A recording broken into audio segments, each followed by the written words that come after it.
Hey Fitheads, today we have Kailey Maurer. She is unbelievably impressive at hand balancing. She's an acrobatic gymnast. She pioneered the art of being upside down on a hoverboard. Yeah, she's crazy, flexible, strong, balanced, whatever. She's also really incredibly mentally tough. I wait till you hear the story about how she broke her back and then was back competing 4 months later. Insane. Absolutely insane. Welcome to Total Fitheads. Serious fitness for not so serious people. Hey Fitheads, today we have Kailey Maurer, a acrobatic gymnast, hand balancer, fitness trainer, founder, TikTok extraordinaire. Welcome. Thanks for having me. It's awesome to hang out with you again. It's been a while. Yeah, it's been forever, like over a year probably, right? Dang, yeah, I mean, I was so tiny on TikTok back then, and now I'm still tiny and you're huge. We met at this like TikTok fitness event, and it was just like a bunch of really impressive people. And I was watching Kailey just like be upside down for 2 hours straight, basically, and just like climbing all over stuff and hanging off of other people. The stuff that she does is mind blowing. It makes perfect sense that you're doing well on TikTok. Thank you. That was a really fun event. There were so many great people there. I know. I'm still friends with like a bunch of people that I met at that thing. It was kind of crazy that they did that too. Max, it was just like, I don't know, people they identified people that do fitness on TikTok, which is not me actually. I've been doing music, so I don't know what happened there. And they were just like, we rented this house in the hills and you should come to it. And there was food, and then everybody just started filming TikToks, but they all have like impressive physical skills, so it was great. Oh my god, you showed up with a hoverboard. I forgot. Yeah, I did. I was doing like handstands and stuff on a hoverboard. I actually filmed a video there where I was like riding forward in a handstand on a hoverboard, and a bunch of guys did flips over me. Naturally. Yeah, that was fun. It's the kind of stuff that like you would write down and go, that can't actually happen. That would be a silly, impossible thing for humans to do. And then you're like casually doing it with people you just met. It's fun. Anyway, wait, tell us about your background. How did you get started in all this gymnastic stuff? So when I was younger, both of my brothers started gymnastics, like artistic gymnastics, and I was only around 3 years old. My mom had a little bit of a dance background. She taught tap dancing when I was little, so like we were involved in that a little bit. And I started taking gymnastics classes when I was 3 years old. And at the gym that I went to, they had an acrobatics team. And originally, my middle brother, he had seen it first. And him and my dad kind of started doing it together. And he joined the team and competed for one season. And at the time, you had to be at least 7 years old to compete on the team. And the next year, when I wanted to compete, I was only 5. But they made an exception and they let me compete because I was able to do like a press to handstand already. I could do back handspring. So they were like, all right, as long as you behave, you can compete. So my first national championships, I was only 5 years old, and I got involved in it from my brothers joining the sport first. It was something that we practiced at home all the time. Like we have all of these home videos of my brothers and I having handstand contests, like from the time I can remember, of me like flipping on the trampoline as pretty much a baby. It was crazy. We had all these mats, and my dad kind of made our garage a little gym. He made a bar and a little balance beam, even though I ended up doing acrobatic gymnastics, so I didn't really use that as much. But we had a bunch of mats that we could do back handsprings on and practice all of our skills in the garage. So, wait, you mentioned artistic gymnastics versus acrobatics, so fill me in as someone who has no clue about any of that. Yeah, of course. So artistic gymnastics is what you see at the Olympics, like what Simone Biles does. Typical bars, beam, vault, floor for girls. And acrobatic gymnastics is a completely different discipline. It's like what you see in Cirque du Soleil, where everybody has a partner. And you're either like holding that partner up in a handstand, which would be the balance exercise of the sport, or you'd be throwing someone in flips, or the one doing the flips, which would be the dynamic exercise of the sport. So at an elite level, you would have 3 different routines. You'd have a balance routine, a dynamic routine, and a combined routine. And the combined routine would be a mixture of your balance and dynamic skills. So you're either a top or a base. Top means you're the one getting held up and thrown in the air, and then base, you're the one on the bottom. And there's a few different categories. There's men's pair, which is 2 guys. Men's 4, which is 4 guys. Mixed pair, which is a guy and a girl. The guy is the base, the girl is the top. Women's pair, which is 2 girls. And then women's trio, which is 3 girls.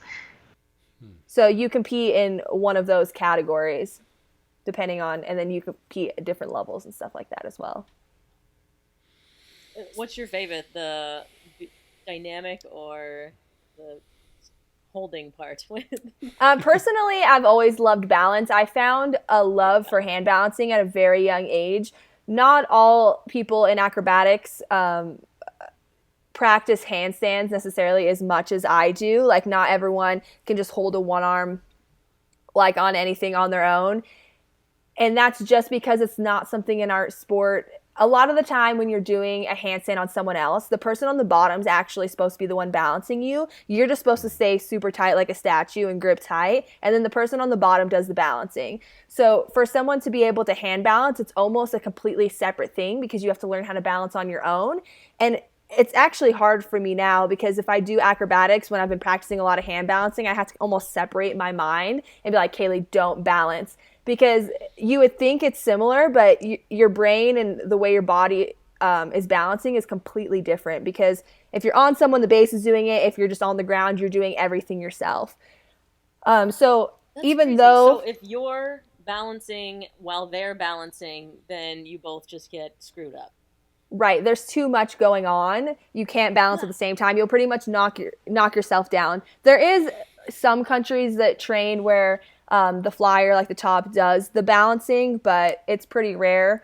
A lot of times in acrobatics, the person on bottom's the one doing the balancing. Oh, that's crazy. I didn't know. You can make it happen. Like if I was going to do a handstand on a random person that I didn't know and like didn't know anything about acrobatics, I would do the balancing. Like I would just tell them to stay still, but that's not technically correct. If you were going to like progress in the sport and go to like an elite level, you would need to do it correctly. And where does rhythmic fall in? Is that just what you make fun of? Is that what everybody makes fun of? No. Rhythmic is awesome, actually. I wish I'm not flexible enough to do rhythmic. I wish I was. What? No, You're the flexiblest thing I know. People think I'm flexible, but I wasn't born flexible. And I can do the splits, but like rhythmic people can bend in half. Like their legs can completely like fold over their heads. I'm not on that flexibility level. But in rhythmic gymnastics, they throw balls and spin ribbons around and use hula hoops. I'm not as familiar with that sport. I've competed at the same competitions as rhythmic people, but yeah, I'm not super familiar with all of their disciplines. With that level of flexibility, do you think it's just like something you got to be born with to start and then train it? Or is it like you could get there? I definitely think it helps to be born that flexible. I think it's possible depending on your body. It's hard because I think anyone can get there, but it's hard to not get injuries along the way if your body's not naturally wanting to bend that way. Because stretching is obviously a very long process. It takes time to do it safe if you're not naturally flexible. And a lot of times, like people who want to be really good really fast can overstretch themselves, and people who aren't naturally flexible can develop injuries by that. So I think if you're willing to take the time it takes for your body type to become that flexible, it's definitely possible. I don't want to say for anyone, but I would say for most people. But I do think it's a much longer, harder journey to not get injuries and to actually stay motivated to get there if you're not born with natural flexibility. I mean, you were 5, so you're like a 5-year-old being like, not naturally flexible. I guess I'll just... I mean, I've been really stretching since I was a kid, yeah. So I never really lost my flexibility throughout my entire life. All of the skills I can do, I did through puberty and like as I was growing. So my body is adjusted to my height, my weight, like flexibility wise, all of that. Mm-hmm. So that was nice. I just know I'm not naturally flexible because if I don't stretch for like a week, it hurts when I do where some people like it can just flop into them and it doesn't hurt them at all. Like I have to like warm back up or I would definitely get injured. Speaking as someone who has the flexibility of a wooden board, what how long should I be spending per day on stretching to get to a somewhat passable?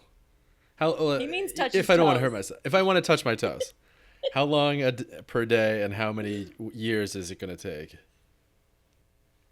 If you actually stuck to it every day, it wouldn't take as long as you think. I mean, to give you an exact answer, I'd kind of have to see you try and kind of see how your body progresses and that stuff.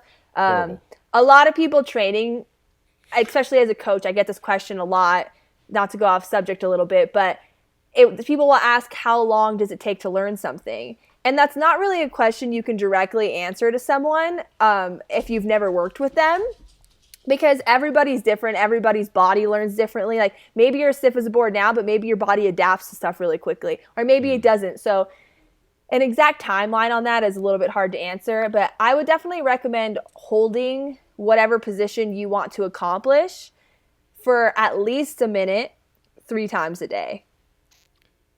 Okay. That's If a lot you better. wanted to progress faster, Come on, like man, it's people a can minute. hold it like 3 minutes, 5 minutes in different positions. But I think personally, when you're starting from the beginning, you're going to get super sore. And to set a really high time limit for yourself and to try to do it too much is going to make you not motivated anymore, and you're going to more likely to give up on it. So although it takes a little bit longer to take it slow, I think it's better because you're more likely to stick with it. For reference, not to brag or anything, since we're all bragging, I can't sit at a 90-degree angle for very long, or my feet start to tingle and they go numb. So just throwing it out there. Like So what you need to do is sit for a minute every day, 3 times. No, what a you day. should do is I know I have friends like that, and a really, really good thing to do if you have a hard time sitting up all the way is to sit with your back flat against the wall on the floor. A lot of people can't even straighten their legs doing that. Like you're going to sit there in a straddle with your legs kind of bent. Sit there for as long as it takes for you to get your legs straighter and straighter and straighter. When you feel like that's as far as you can go, then hold that for a minute and do that 3 times a day. You'll actually find that eventually you'll be able to sit with your back flat against the wall with your legs straight, and then you can kind of work them to feet together as well. That's a really good place to start. And then if you're able to do that, you can also lay on the ground with your bottom up against the wall and your legs kind of straight up against the wall and work the same type of thing.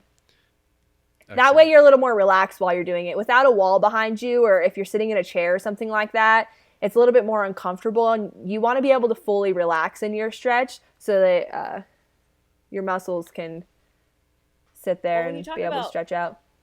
Relaxing in your stretch, I've also heard of this technique, actually from your girlfriend, Max. She made like an Instagram video about how she'll push against the stretch, like say this is, how do I give an example? She's doing a split, say this is her leg, and she'll pull her leg so she's kind of pushing against the stretch and then pulling it back further, and then pushing against the stretch and pulling it back further.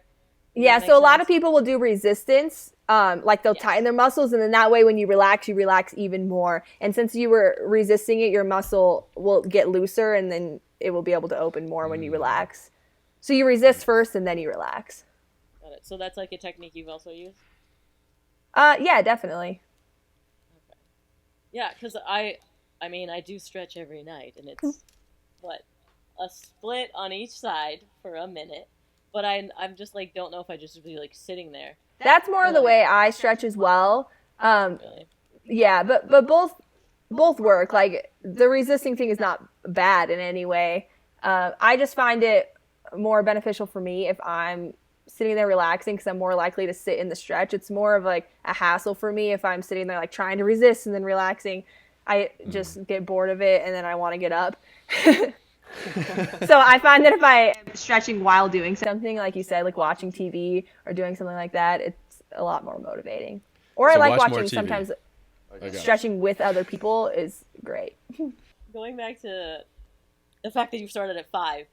Max, you've talked about this like the earlier you start, the more exponential your growth is. I mean, that's, I don't know, an opinion you've asserted in the past. I think that's pretty consistent for a lot of sports. Is the earlier that somebody picks it up, the faster they're able to learn, and the more exponential their growth can be.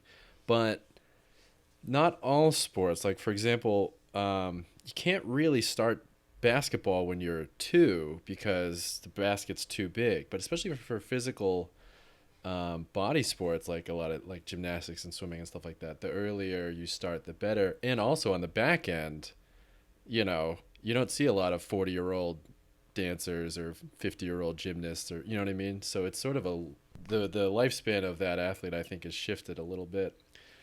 Did it affect you at all when you were competing so young, or did you like not think about it, or were you just so like, ha, look at this old ass 19-year-old, I'm gonna crush this girl?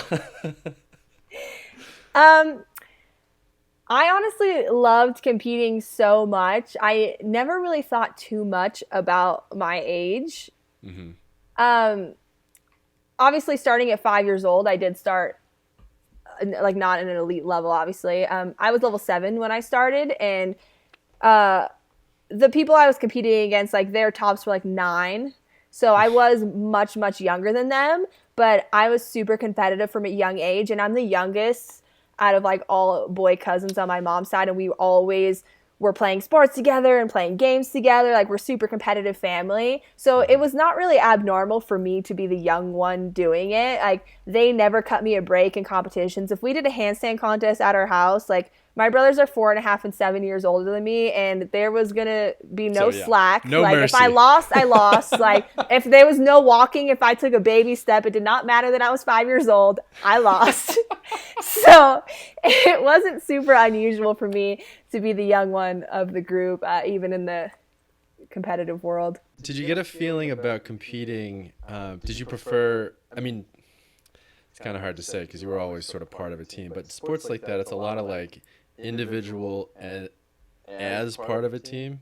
Did you prefer one or the other, or did you prefer a certain pair, or did you prefer a group, or what was your different mindset going in when you were going in an event where you're just you versus you with a partner, or you with a quad? I never competed in artistic gymnastics, which is the solo sport. The only time I competed was with partners in acrobatics. Mm-hmm. I do think it's really important with that you get along with your partner and you have a mutual respect for each other, because that's the best way to grow together and to get along in the gym. It's not great when the partners don't get along because they're more fighting than they are being productive. So I think that's just a really important aspect to make sure that there's a mutual respect between the two of you. And personally now, because I grew up in a partner sport, I'm more used to performing and competing in a group of people. And I don't mind performing alone. Like, I really enjoy it because I like performing and competing. But it is a little bit more weird for me when I'm completely by myself than when I'm in a group, for sure, because I'm just so used to those high intense situations being in some sort of group, whether it's even just one other partner on the floor. It's someone you're sharing that extremely intense experience with. Even in the gym, all of the hard work and sweat you go through when you're conditioning and you're training for a big competition. Yes, there's other people in the gym, but it's different having that person that's going to be on the floor with you going through that training. Interesting. So since you brought it up, who was your least favorite partner and what was their full name? And can we tweet at them and right why? now and be like, hey, you suck? No comment. No comment? That's a weird name. Is that Dutch, maybe? Yeah, I never thought about that because you see, like, I watched your past competition videos that you would do some throwbacks on Instagram, and I just assumed that you guys are just super tight, like best friends. You're climbing on top of each other, but I imagine that also means that you might not agree with each other sometimes, like siblings even. Right. And you become so close with that person because, like I said, once you get to a certain level, you're training morning and nights in the gym, like 6 days a week. They are family to you. And so when you're that close with someone, if you don't get along, it can be very, very, very toxic. And sometimes, like, really great partnerships as far as talent goes, you would expect them to be so great, but they end up breaking up as partners and going with people that they might not necessarily be as good with as far as a skill level, because if you don't get along, it's not good. I mean, I've been in a decent amount of partnerships, and most of them I got along with really well. Except for... No, I'm just Don't kidding, call sorry. it. 6 days a week. So you were going before school and after school. So I was homeschooled I went to kindergarten and first grade. I was homeschooled from second grade all the way through 8th grade, pretty much. I went to 5th grade for like a month, maybe. Didn't take, or you didn't like the kids? What happened? Well, I wasn't going to have a partner that year in acrobatics, and then I ended up going to the gym all the time anyway. So I like did school and then was like, no, I got to go back to acro. Good. So at that time I was homeschooled. So I would do like morning training. I would take a nap in between, do some homework, and then go back to night training. And then I did go to high school. So I started out in high school and actually wasn't competing my freshman year. And then I got an opportunity to come back, and it was pretty much like, if you come back, you are really likely to go to world championships. So of course I was going to take that opportunity. Somebody at our gym didn't have a partner anymore, and she needed one. So I came in, and at that point, I was waking up in the morning, going to morning workout at 6 a.m. and then would go to school at like 8:30. And usually just my coaches would write me a note saying I was going to be late if my class started earlier than that. Well, now that we're in the gym, talk to us about like some warm-ups, some. I mean, are you doing all body weight? Do you ever pick up a weight, or do you do? Is your only apparatus a human being, or? With conditioning, a lot of it is just your own body weight conditioning, or you do partner conditioning where you would be holding up like your top, doing like in a handstand, maybe doing squats while you're holding them in a handstand kind of stuff. Oh my God! Casual. Occasionally, occasionally we do use weights. We have like a weight thing where it has like a hand grip, and then it's like a long. It's like a weight bar, and then at the top of it though are actual weights, and then like we hold it with one hand above our head and try to like balance that and try to do different acrobatic moves, like whether we like sit down or slide to splits with that. That's more of a form of training than it is conditioning, but it's also strength training. And then sometimes we do just like traditional workouts where we like push highs and stuff with like a weight bar. Crush weights. But a lot of it is just our own body weight training, to be honest. Mm-hmm. It's makes sense because it's sort of sport specific, and it combines strength training with it's like swinging a really heavy golf club or whatever. Like a lot of our training is handstand push-ups, stuff like that. Were you ever a base? Casual. Like, it seems you are the Yes. balancer, right? But do you ever... So I competed as a top from the time I was 5 to when I was 13. But I'm very tall. I'm 5'8", so that's very tall to be a top in acrobatics. I was like 5'7" when I was 13, and I was still a top. I was taller than my bases. But because I'd been a top for so many years and I had a lot of body awareness and knew how to do a lot of the skills, we were able to make it work. But after that, I was just getting too big, essentially, to be a top anymore. So I didn't have a partner. I was going to transition to being a base when I was 14 that next year, but the partnerships just didn't work out. So that's when I did go to high school. And then I believe I was 15 or 16. It was in like early 2013 when I got the opportunity to come back, and that would have been as a base. So one of the tops in our gym, her and her base split up, and she needed a base, and World Championships was going to be in 2014. So we really only had a year to train together to try out for World Championships. And I had been a base for fun in the gym, definitely never competed as a base, but growing up, when you are super passionate about a sport, you always try with your friends like the different disciplines and stuff like that. So I had some training just having fun with friends in the gym. And then, we got together, and that was my first time competing as a base. we competed for a full season. We got picked for world championships that year. Place in the final 6 at Worlds, and then we won first place at Nationals that year. Nice. That's awesome. Wait, don't you have like, is it 6-time national champion? Yeah, I'm a 6-time national champion. Yeah. Girl. That's awesome. Thank That's you. so cool. And so, like, what was your transition? Because now you're a professional athlete and, again, awesome TikToker. Like, how was that transitioning from competing now to what you do? It's been a lot of fun. After I competed, as far as acrobatic gymnastics goes, in the competitive world, in the USA in particular, there's not really money in it. Like, you're spending money to go to these competitions, to buy leotards, to pay for your coaches, all of that stuff. So it can definitely be really expensive.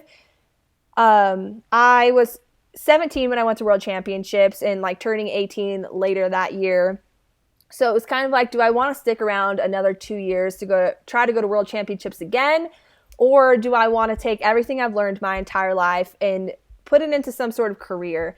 And it just didn't really make sense, especially since I had achieved the dream of going to World Championships, to go again. And even if I did better, like, all it was going to be like was, yay! You don't really get that much more out of it with the experience, you know? Let someone else win. I mean, don't get me wrong. There's people who's been to World Championships a few times, and like that is awesome. Like if I could do it at a younger age where I wasn't entering adulthood, I would definitely have chosen to go again. But it just didn't really make too much sense at the time. And I wanted to move to LA, so I did that. I had no idea how I was going to make acrobatics relevant in my adult life. But hoverboards came out like a few months after I had moved to LA, and my friend had one, and everybody was kind of falling on it. They were riding on their feet, and I wasn't even that good on my feet, to be honest. And I jokingly was like, I bet I could do a handstand on that. Like, I was seriously joking, and everybody was like, you can't just say that and not try it. Like, now you have to try it. And I was like, uh-oh, this could be a disaster. I was really nervous. But my best friend, Kelly Ann, who also does acrobatic stuff, she was with me. She's like, I'll spot you. It's fine. So I do it, and it was Actually easier for me on my hands than my feet. I don't know how. Like, I was immediately able to kind of just ride around on my hands. And again, I was not very good on my feet. And someone took a video of me, and everyone's like, whoa, this is so cool. And I was like, man, like, maybe this could be a thing. So Cut to Justin Bieber. right. So We'll get fast forward a little bit more. I ended up posting a video of me on social media doing like a hoverboard handstand stuff. And a company had reached out to me and was like, hey, we'd love to sponsor you a hoverboard if you would like to make a video for us. And at this point, like, Kellyanne had already tried a handstand on the hoverboard too. So we were able to do it together. That was cool. And I was like, we have this really good idea. Can I have 5? And they $1,000. they actually trusted me with the idea. I wanted to put 5 girls together and do an acrobatic hoverboard dance routine.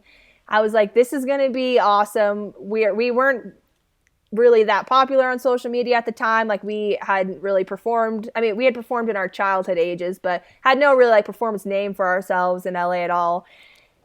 But they trusted us. They gave us 5 hoverboards, and we knew, this was all a little strategic, we knew that Justin Bieber was coming out with a new song, and he was going to be on Ellen for Bieber Week. And so we were like, what a great idea if we use Justin Bieber's song for this video, and we like try to get on Ellen for Bieber Week. We're like, if this video can go viral, like, this is the perfect way to get on Ellen. So we make a hoverboard dance video with our group of 5 girls, and we just post it on YouTube. And somehow Ryan Seacrest, I think, was the first article that was written about us, found the video. We submitted it to EllenTube, and next thing you know, we're having all these articles written about us. Ellen's team had reached out and was like, we'd love you to come we'd love you to come on the show, kind of thing. But the slight issue there for us, it was a little crazy, was the video we had filmed was not a consecutive routine. We had filmed like dance portions with acrobatic skills. And when Ellen called us, they were like, we need a routine that like we need a 1.5-minute routine sent to us by tomorrow night. And we were like, okay. So then I call everybody in my group because we're freaking out. And I'm like, listen, we have rehearsal tomorrow. Some of them were still competing in acrobatics, mind you. We had like a 14 or 15-year-old in the group, like a 16 or 17-year-old in the group, and then like an 18 and 2 19-year-olds. Some of them were in high school still. Some of them were still competing. But I was like, listen, we are all meeting tomorrow for a rehearsal.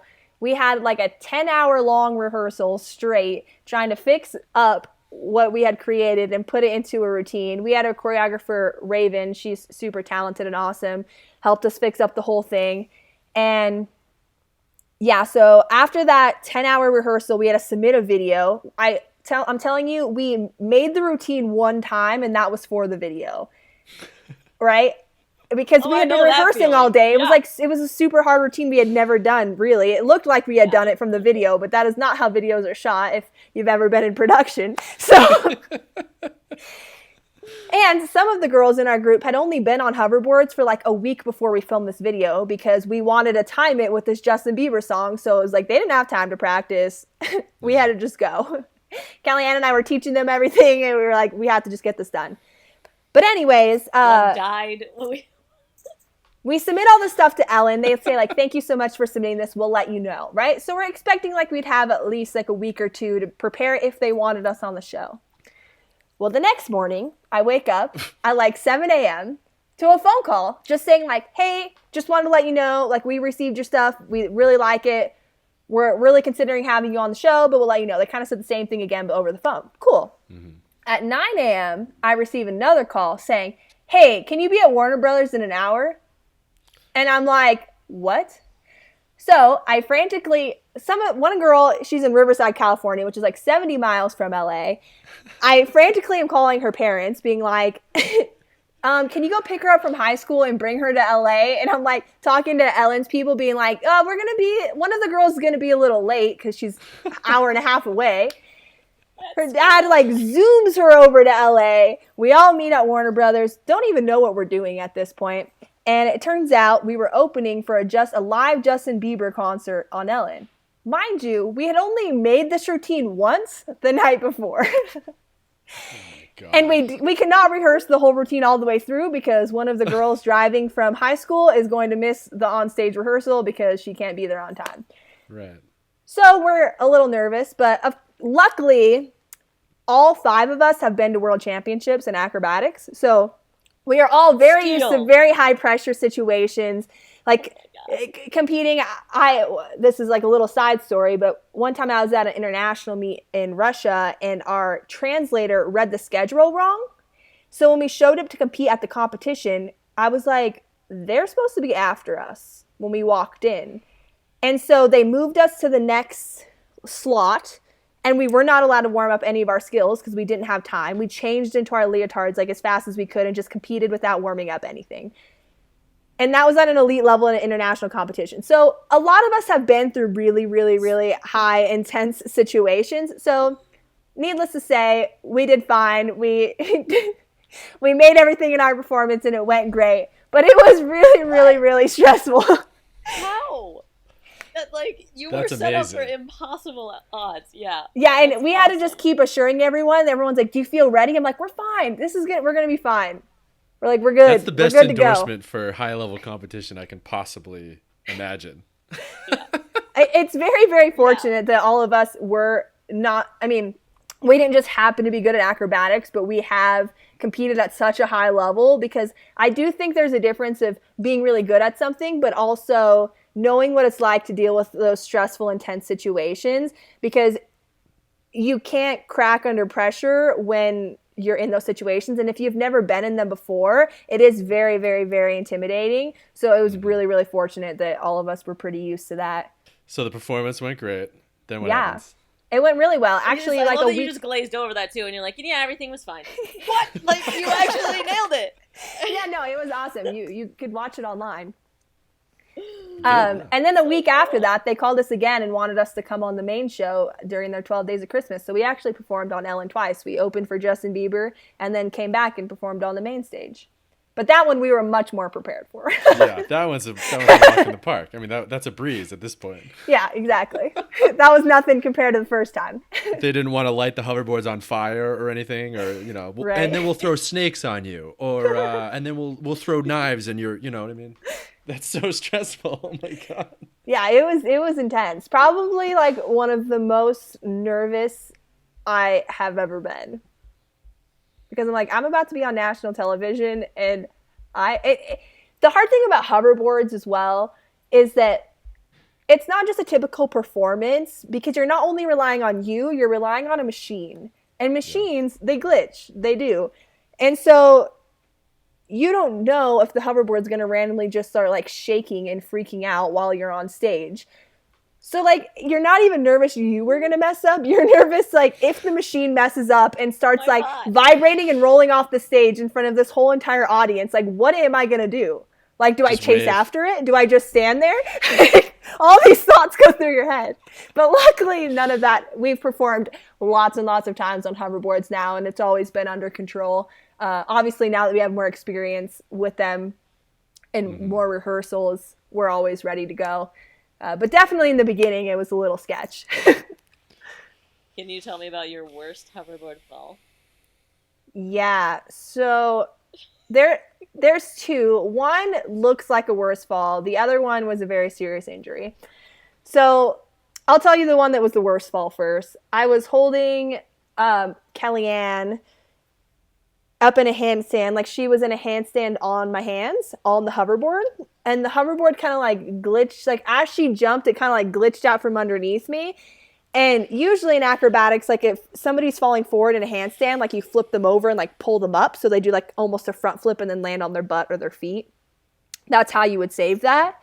But since there was nothing under my feet, like there was nothing for me to push against to flip her over or anything, so I'm like falling forward onto my face with her like head diving onto her face, and she pretty much just landed on her face.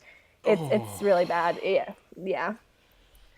We had a video of that one. And you can't be on pads, right? You're not on any like cushioning because the hoverboard has to be on a ground. Luckily on that one, we weren't on a gym floor, but we were on like a little cheer mat thing. So that's why part of the reason she was fine. Like her neck was a little sore, but the bad injury though, I broke 3 bones in my back from a hoverboard. I was on a platform like a foot high, and it was completely roped off for performance. And I was riding, I had already done all of like our tricks and everything, and was riding like in a figure 8, and the hoverboard kind of glitched. And these hoverboards that I was on, which are what I perform on now, so they're actually great hoverboards, but at the time I wasn't used to them.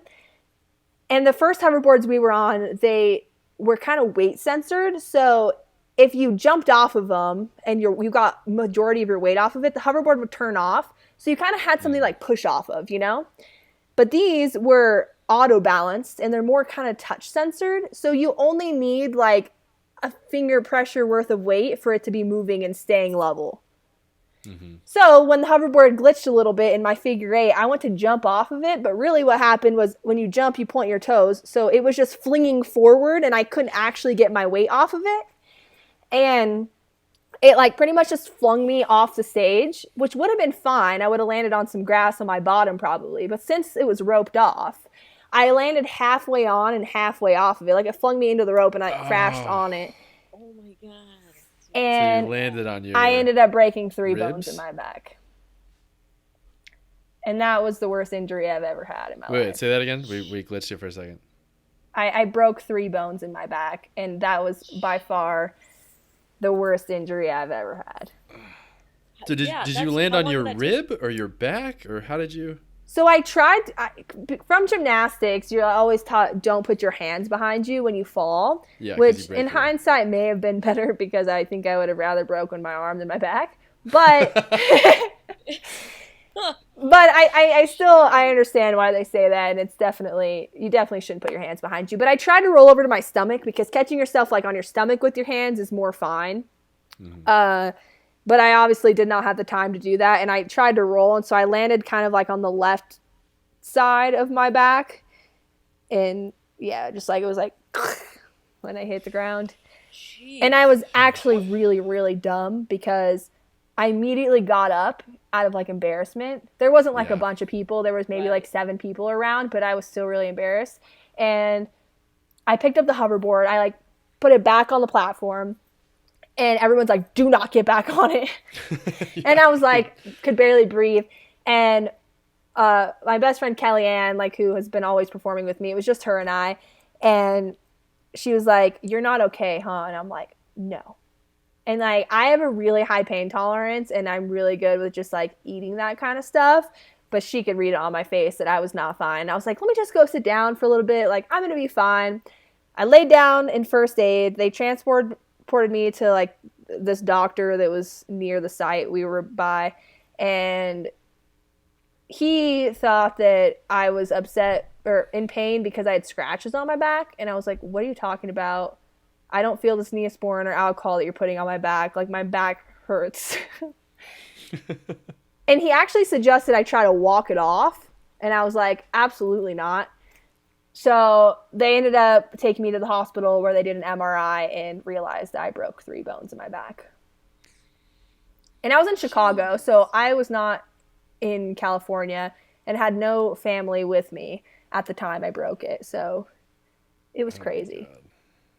Did they put you like in a brace, or like how do you deal with that? No, I wasn't allowed to lay on my stomach. They forced me to lay on my back.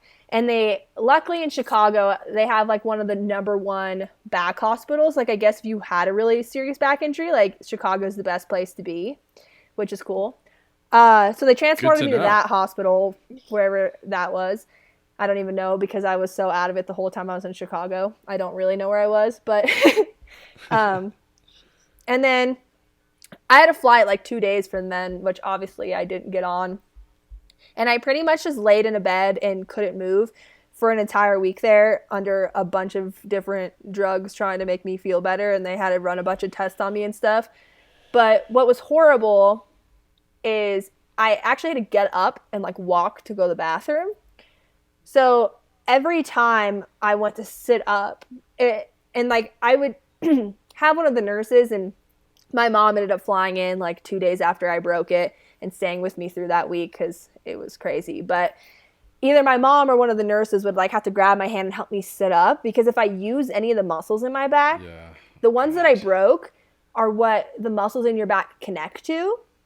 So anytime I pulled on those, there was nothing for them to pull on because the bones were broken. So it felt like someone was like simultaneously lighting my back on fire and like stabbing me with a knife.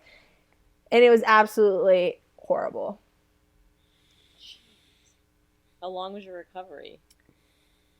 Luckily not too long. So I was in Chicago for a week, and then I flew back and stayed at my mom's on the couch so I broke it at the end of July, and I was sort of okay to like walk-ish in like within a month. Like I could get up like with my walker and be okay. But by November was my first performance again. So July, August, September, October, November. Yeah, in 4 months I performed again from when I broke it. Oh my God. Jeez. That's crazy. I thought you were going to say like 3 years. Yeah, I broke my back. Like 3 years, and I got back really quickly.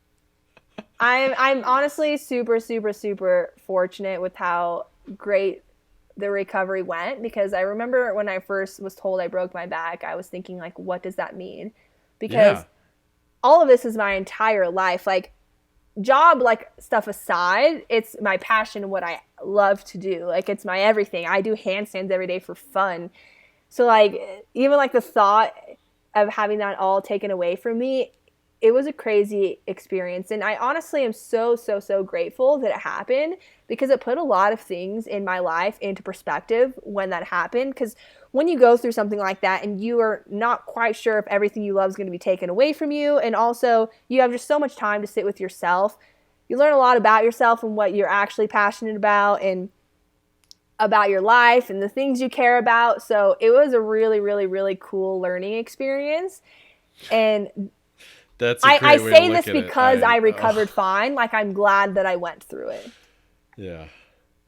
Talk about a great way to look at it. I can only imagine sitting in that bed being like, yeah, I'm gonna figure out a way for the earth to explode, because that's preferable to what I'm doing right now. I'd be so oof. I remember every time I went to physical therapy when I started to get better, I wanted to do a handstand, and my whole family was like, do not just do a handstand in our living room. I'm like, you guys, I'm going to be fine. Like, I'm not going to fall in the handstand. Like, I got this. And I finally convinced my physical therapist to let me do a handstand in the office, because I pretty much told them, I was like, look, if you don't let me do it here, I'm going to do it at home. And if I fall at home, like, that's so much worse than falling here. So you should just let me do it. If you don't let me do it here, I'm going to do it in traffic, or I'm going to do it over a pool of sharks. And I'm like, how many people do they get that break their back and are in physical therapy? Like, can I just please do a handstand? Like, come on, please. I'm like, I haven't done a handstand in like 3 months. Come on. Yeah, that's your happy place, is upside down. But yeah, that was a wild It went ride. okay? Did you nail it? I did. The first It went handstand back? fine. Yeah. Okay. Yeah. Jeez. Wow. I was really, really careful. I couldn't round my back at all, so I had to like keep my back super flat on the way up and like make sure I came down really soft. But yeah, it was fine. I was just so excited that I was able to do it. I was like, this is the best day ever. That is the best day ever. So you had to like kind of relearn stuff from there, or it really just like all came back? Muscle memory? Muscle memory for every like handstand and stuff definitely came back. Like, my back's definitely not as flexible as it used to be. Kind of like, I don't really do many bridges or anything anymore, just because there's certain things I could do that will irritate it, and then like once it hurts, it will hurt. But I kind of know how to avoid that and can do like 90% of the stuff. I can still do like back handsprings and stuff, which includes an arch. I just have to be careful, make sure I'm like warm and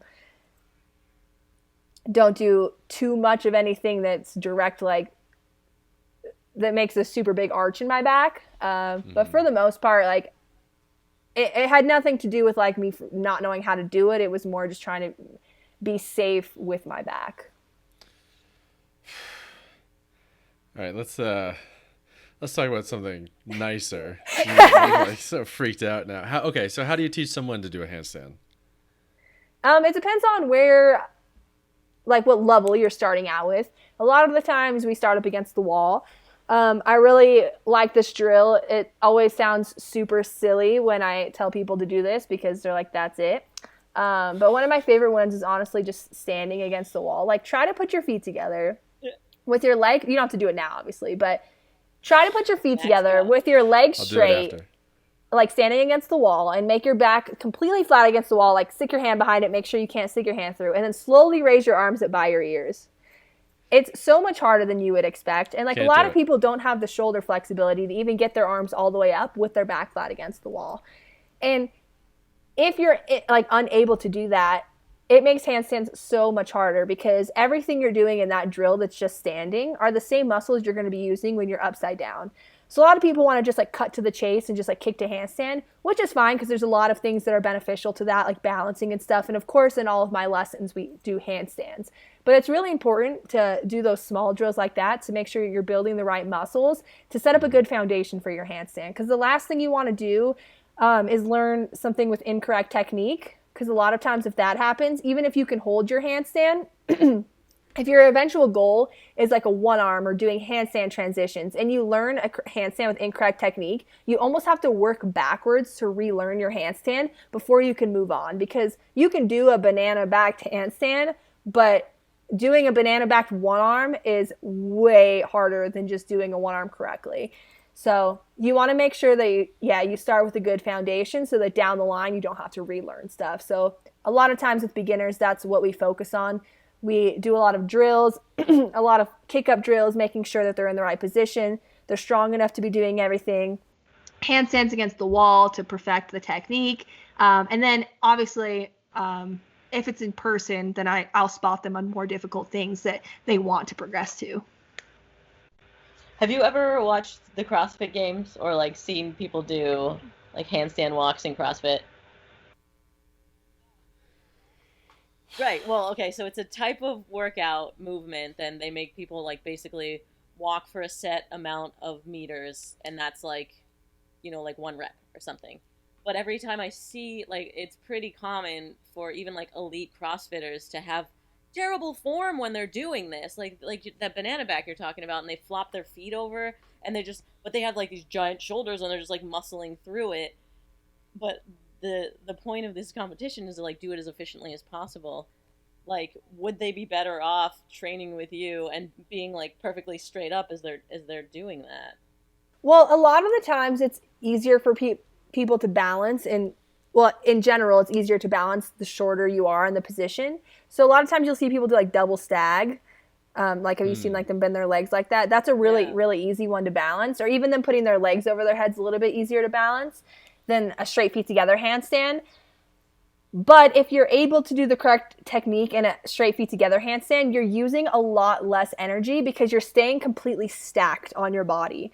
So you want like your bottom, your shoulders, and your hands. It's a little bit less important what your legs are doing if your bottom, your shoulders, and your hands are in line, because then you're stacked pushing straight onto the floor. Like, imagine if you were standing like with a super arched back. Like, is that more comfortable, or just like standing up straight? Like, of course, just standing up straight.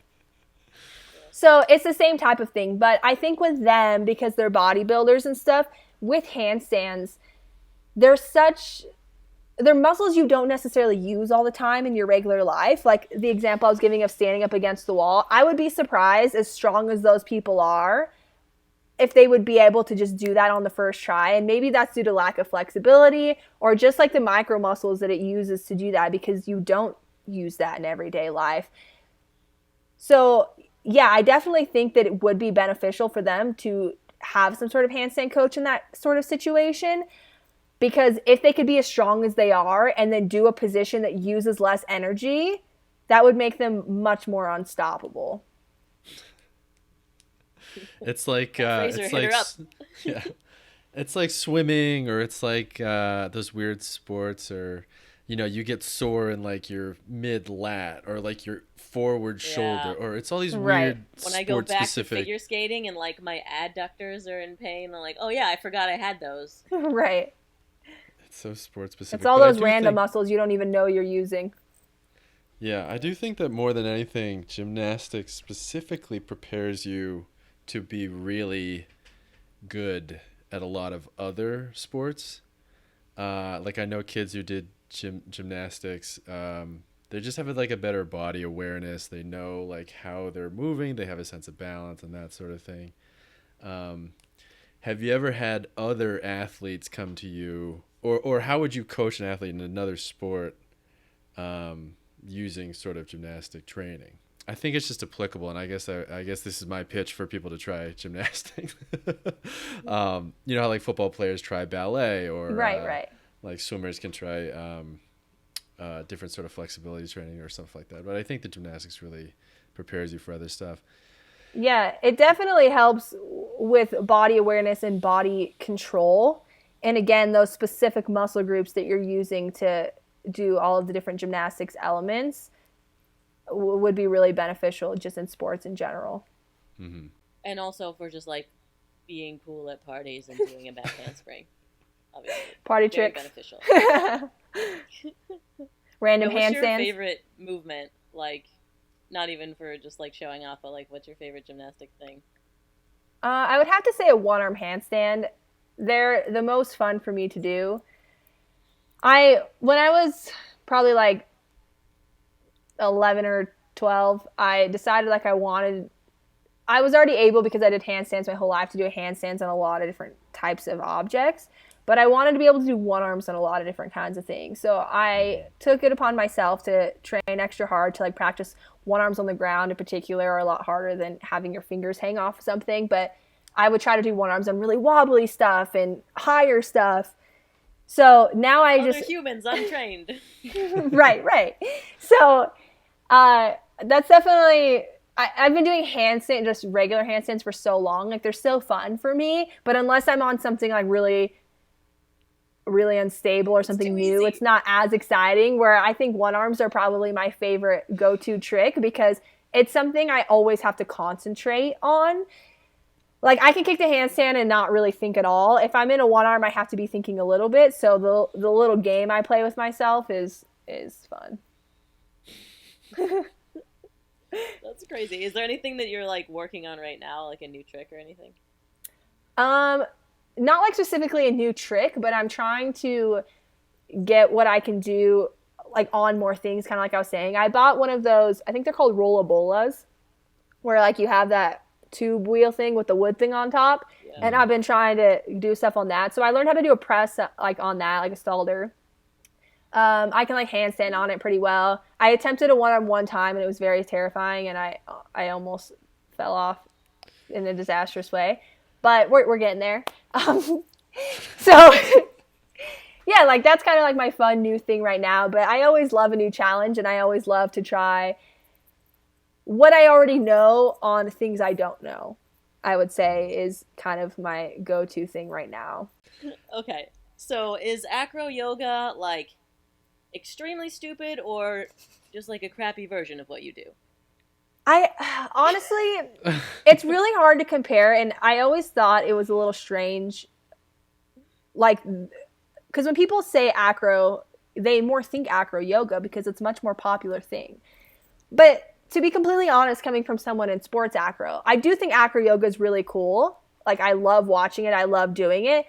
But I don't think you can really compare it. It's like, is regular yoga gymnastics? Like, no. You know what I mean? No. So it's like gymnastics if you like on 0.25 speed. So like in acro, we never do acro yoga. Like that's not a part of sports acrobatics. So yeah, I don't think it's not cool. Like I think it is cool and everybody that does it, like that's awesome that they do it. But I didn't give you that option, okay? It was either stupid or watered down version of you. I mean, yeah, I guess it would be, if you wanted to do acro, it is a decent place to start, like if you're not in a competitive world, because acro yoga definitely can help with body awareness and all of that kind of stuff. Like you can't just roll through all those positions unless you have a really, really good base without having some sort of body control. So yeah, it's definitely like an easier version of acrobatics. I just think it's a little hard to compare because a lot of the stuff that you do in acro yoga, like I've done a tiny bit of acro yoga at the beach in Santa Monica, and I have no idea what any of that stuff is called, like what is going on when I'm doing it. Like I'm able to do it just because of the body control I've developed, but it's like nothing like anything, like nothing like what I've done really. Like obviously similar in the way of like I can take what I've learned and apply it to that, and that's why I'm able to do it, but definitely none of the skills are the same. So it's a little bit hard, like, for someone in sports acro to compare. Sorry, what was that? Yeah, I imagine that you just picked it up immediately. Yeah, I still don't, like, if I was with someone random, I wouldn't really know how to make it happen because I don't know enough about it. But if the person I'm with, like, has some sort of, like, they know what's going on a little bit, then I've been able to do it with them. Do you ever do workouts that aren't gymnastic?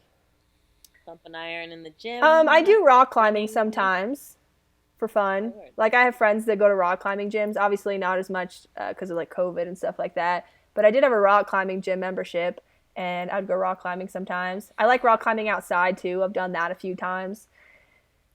On rocks?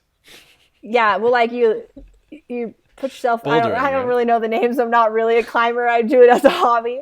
But I was in a harness, and then I did one time. I did where you clip it in. Probably sounds so lame to all these rock climbers that know what I'm talking about. But like, you know when you carry the clips on your belt and then you have to like climb a certain height and then you clip yourself in, and if you fall to the thing below you. It was terrifying. They think there's a name for that, and I sound silly that I don't know it, but that's okay. Well, for everyone that hasn't watched Free Solo, it's like that, but with a rope. Yeah. What's your So what's your quarantine workout looking like? Mostly gymnastic stuff. Unless I'm like leading some sort of workout, I've done like a few like workouts online, and then I like when I work out to do like 45 seconds on, 15 seconds off kind of thing. And I like to do like 8 different exercises like that with like a minute and a half break in between those two like sections of 8. And then I'll go back through all 16 of those for 20 seconds at a time, 10 seconds off. And that's kind of like a routine I really like to do because it helps get your heart rate up while you're doing it because you're just doing stuff fast. But you're also doing strength training exercises while doing it. So that's kind of my favorite style of workout. So if I'm doing a workout that's not gymnastics related, those are pretty much the workouts I've been doing in quarantine for sure. Mm-hmm. But you're like quarantine proof because you just like never need equipment. My what?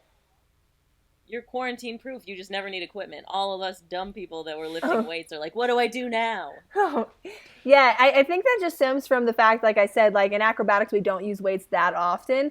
So I'm super familiar with like strength training workouts or like toning workouts, anything like that don't incorporate weights. Well, geez, I like want to learn from you. It's a shame that there's no way that I could. Online. Or is there? There is. So I have a website, Maurer Power Fit. And right now I am teaching a handstand class and a headstands and elbow stands class on Saturdays. And I am also working on an online program. It includes stretching workouts and gymnastics stuff. So different handstand positions, and then also goes into headstands and elbow stands. It starts from beginner, goes all the way through advanced. So you can come in at any level and join right in, and it will pretty much tell you what to do and which program to follow for that. And the whole program is a combination of the stretching videos, the workout videos, and the handstand lessons. And that's kind of how you'll progress the quickest if you do all 3 of those. Right now, the program is not out yet. It got pushed back a little bit due to quarantine, but I have figured out how I can film it where I am right now. So hopefully I'll be able to get that out within the next month or 2, and everyone can join. Sounds great. Wait, that's sweet. You were working on this like and had nothing to do with lockdown. I was working on this before that. Yeah, I've been working on this online program since like September of last year, like writing it all out. It's taken a lot of work and a lot of hours of time writing out each lesson and how that's going to go with the stretching and the workout and all of that stuff, and working on the different levels. And I've tested it on some of my friends, being like, hey, like how hard do you think this was? Because especially having so much experience throughout my life, like when I'm creating a course for beginners, of course I've been a coach and a teacher forever, so I know how to do that, but it's a little bit easier when I'm working with you, then I can adapt to anything you're doing. But as far as an online program, that's a little bit different because I do have an option to where we can do like a video chat call. I can see where you're at and stuff like that with the program, but not everyone's going to want that service. So I wanted to make sure while creating the program that it is accessible to everyone, and that even people with literally like zero background that just think I want to learn how to do a handstand is going to feel like it is accessible to them. So yeah, I've definitely like tried it out on friends who have no experience, asking them what they thought, running it by even people who do have experience. I'm like, hey, and like I like intermediate levels and advanced levels. So I think something awesome has really come together with it. And the last step was to be filming it, and then quarantine happened. So that was a little bit of a bummer, but I mean, it is what it is, and I'm excited for it to come out anyways. Yeah, hurry up. I can't wait to see it. But in the meantime, I've been doing the He's live joking, classes. but I'm serious. I need this. I'm gonna sign up. Heck I've been yeah. doing like my sloppy CrossFit handstands for too long. So this is like perfect. I want to come out of quarantine with an actual handstand. Yes.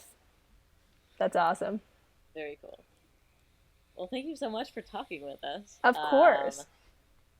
And yeah, it's just like really interesting to hear your whole story and not get an answer on how long it's going to take Max to get a handstand. 5 years, fine. 10 years, a lifetime. Nah, you could learn it pretty quick. Oh, wait. we do have our one final question. Max, if you would like to present. We asked yeah. everybody this. We ask everybody, and actually, this is pretty. If you, what do you? Okay, let me rephrase. How It seemed harder than much it is. booze do you drink, and how much do you? How good are you at doing a handstand when you're drunk? Yeah. You ask everyone that question?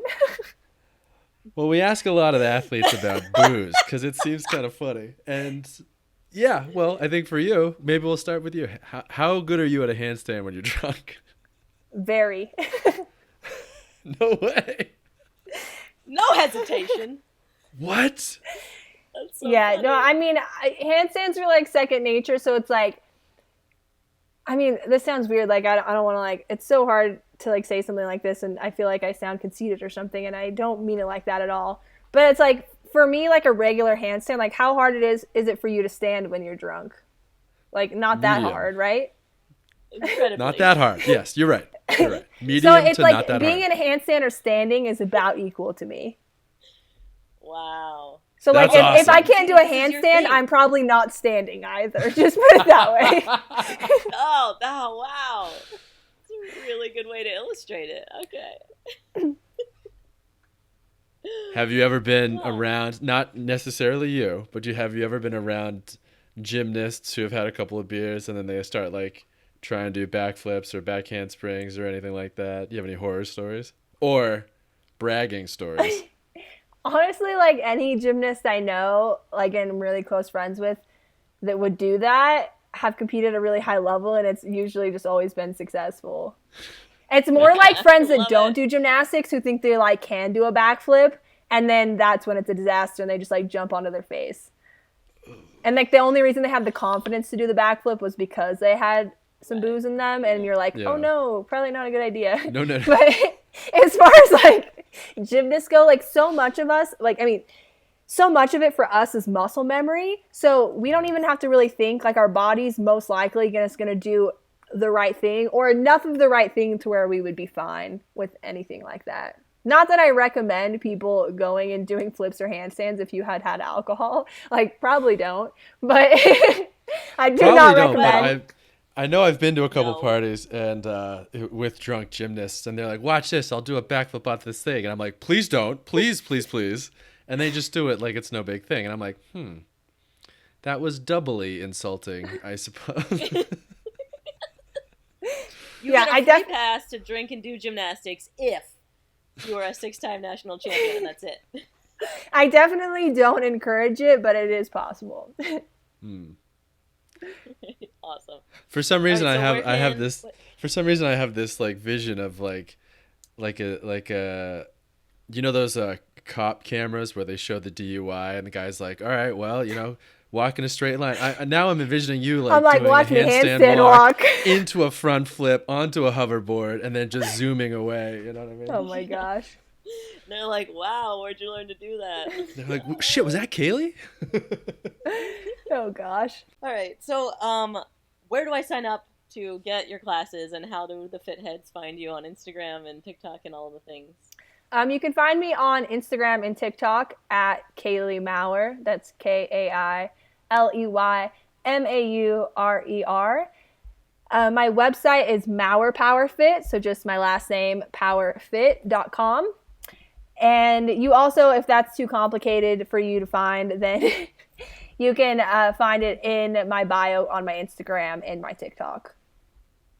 And then on the Awesome. website, it Thank you has so all the informations about the upcoming programs and the current live classes happening. And then I also do private lessons, which I didn't really mention too much of earlier.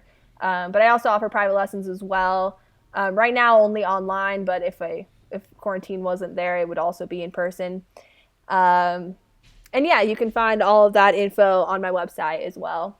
And if you have any additional questions, like, feel free to reach out either through my website, email, or on Instagram. Perfect. Nice, love it. Thank you so much. This was awesome. Of course. Thank you so much for having me. This has been fun. Right. And thanks to the fit heads. Subscribe on Apple Podcasts, and we'll see you next week. Woohoo!